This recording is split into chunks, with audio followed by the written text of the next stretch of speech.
불교와 불자가 해야 될 사명을 부처님은 8자로 말씀하셨어요. 상무보리 하와 중생. 위로는 부처님의 진리를 쫓고, 그러므로서 부처님의 지혜의 세계, 안야의 세계에 들어서 여러분 스스로가 부처님이 되는 것. 하와 중생은 중생들과 더불어서 그 부처님의 가르침을 늘 펼치는 거예요. 부처님을 가르침을 펼치는 방법에는 여러 가지가 있겠지만은 우리보다 어렵고 불쌍한 사람들을 위해서 여러 가지 좋은 일을 많이 하는 것. 특히 어린이집도 운영을 하고 또 여러 가지 복지센터도 운영을 하고 또 요새는 또 불교 세계화라고 해서 뉴욕, 인도, 시드니 등등 아주 활발하게 또 포교원도 만들어서 활동하시는 걸 보면서 제가 뉴욕에 한 3년 그 근무를 하다 왔거든요. 그럼 요즘 불교에 대한 서양인들의 관심도 굉장히 높습니다. 역시 물질 문명이 주는 인간의 마음의 방패와 이런 것들에 대한 새로운 어떤 대안을 찾는 그런 과정에서 동양 철학, 불교, 종교 이런 부분에 상당히 관심이 깊은 게 아닌가 이런 생각을 합니다. 5월 30일은 우리 경상북도가 제정한 할매 할배의 날입니다. 할매 할배의 날. 그런데 꼭 5월 30일이 아니고 매달 마지막 토요일이 할매 할배의 날이에요. 그래서 오늘 내가 할매 할배의 날에서 약을 좀 팔러 왔습니다. 가족의 개념도 굉장히 달라진 것 같아요. 가족이 옛날에는 소위 할머니 할아버지를 중심으로 해서 그 밑에 자손들이 쫙 붙여져 있으면 그게 전부 다 가족이잖아, 그죠? 대가족이 대가족. 그런데 요즘은 핵가족이잖아요. 핵가족이 뭐예요? 우리 엄마 아버지 있고 자녀 있고 그게 핵가족이에요. 그래서 가족이 뭐냐라고 한번 물어봤어요. 가족이 어떤 게 가족에 해당되느냐 물어보니까 대부분 애들이 뭐라고 답변하냐면 엄마, 아빠, 나, 여동생, 뽀삐, 집에서 기르는 강아지. 애완견을 가족으로 생각하는데 할머니, 할아버지를 가족이라고 생각 안 하는 거예요. 왜? 같이 안 사니까. 그런데 법적으로도 민법에도 보면 직계, 혈족, 배우자, 또 형제자매, 가족이에요. 가족. 확대 가족의 개념이라는 게 핵가족 반대 개념이 확대 가족의 개념인데 확대 가족은 혈연으로 맺어지지 않더라도 같이 이렇게 더불어 사는 한 가정을 이루면서 사는 사람 다 가족이에요. 또 떨어져 살더라도 당연히 이모, 고모, 삼촌, 할머니, 할아버지, 외할머니, 외할아버지 다 외삼촌 다 가족이에요. 이제 행정적으로는 여러 가지 이제 시책을 하는데 그 가운데 하나가 할매 모시고 식당에 간다거나 목욕탕에 간다거나 뭐 이런 데 가면 이발소로 같이 갔다면 한 30%씩 디스카운트를 해줘요. 그리고 할매와 더불어서 같이 하는 여러 가지 프로그램들을 저희들이 만들어 제공을 합니다. 할매와 함께하는 탁구대회, 합창대회, 또 요리 경연대회.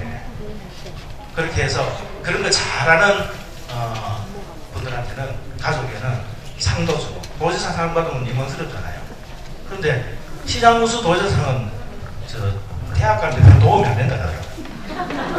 그래서 제가 선생님 상 줘라.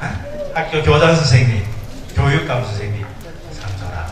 그래서 우리 교육청하고 우리 도청, 시청하고 다 같이 함께 할배날 합니다. 이 할배의 전통, 날 전통이요. 꼭 우리나라만 있는 건 아니고 14개 나라가 국경일로 제정해서 지내고 있어요. 단순히 그러니까 우리나라에도 노인날이 있어요. 성문은 박사, 성문은 외교무서를 담당하는 곳입니다. 2조 자랑은 우리는 지금 내무부, 행정자치부에 해당되는데 거기에 아주 아름다운 상당히 벼슬을 높이 하신 분인데 양물이 을사사화에 연루가 돼가지고 성주에 23년간 유배 생활을 해요. 며느리가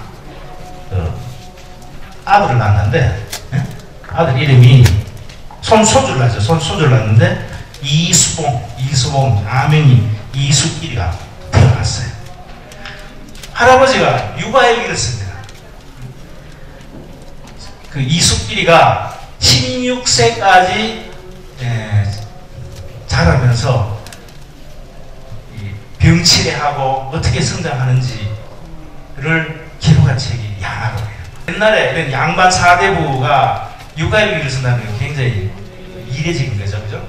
자손을 사대부형 인간으로 잘 만들기 위해서 양아로를 기록했어요. 우리나라 최초의 육아일지입니다. 나중에 말이에요. 나중에 손자 이수봉이가 정말 아주 나쁜 놈이 됐어요. 술로, 노름으로, 도색질로 방탕을 하는 그런 친구가 우연히 자기 집에서 할아버지가 쓴 양아로를 보는 거예요. 읽고 크게 뉘우치고 인기내란이 냈을 때 큰 의병이 돼가지고 나라의 보안에 목숨을 바쳤어요. 그래서 이런 모습을 보면서 이걸 소위 격대교육을 대를 뛰어넘은 교육. 그러니까 할아버지 할머니가 손주 손녀를 잘 가르치는 것. 그것이 어떤 면에서는 할아버지 할머니의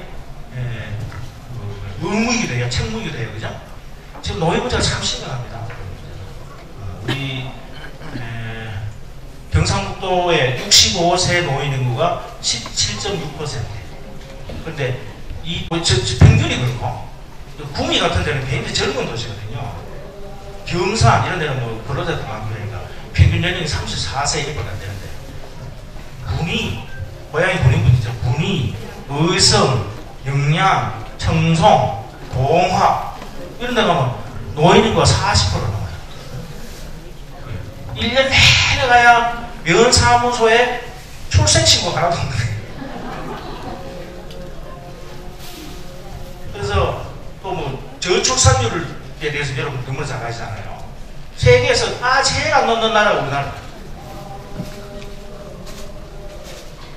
우리나라 인구 평균 출산율이 1.3 정도 1.4. 우리 경상북도 1.35 정도 되고 요게 유지 출산율이라고 해서 두 부부가 2.2년 정도를 낳아야 유지가 돼요. 사고로 죽는 경우도 있고 또 결혼을 안 한 사람도 있고. 그래서 부부 한 쌍이 2.2년 정도를 낳아줘야 우리 인구가 이렇게 유지가 되는데 지금 1.3보다 낮으니까 어떻게 되겠어요? 인구가 2032년을 자꾸 줄게 되겠죠. 통계학적으로 분석을 해보면 2300년, 400년 가면 지도상에 대한민국은 없는 거예요. 인구 한 사람은 그래야 되겠어요? 그러니까 우선 며느리들 계시겠지만 좀 나라고 분위기를 만들어 주셔야 되겠죠.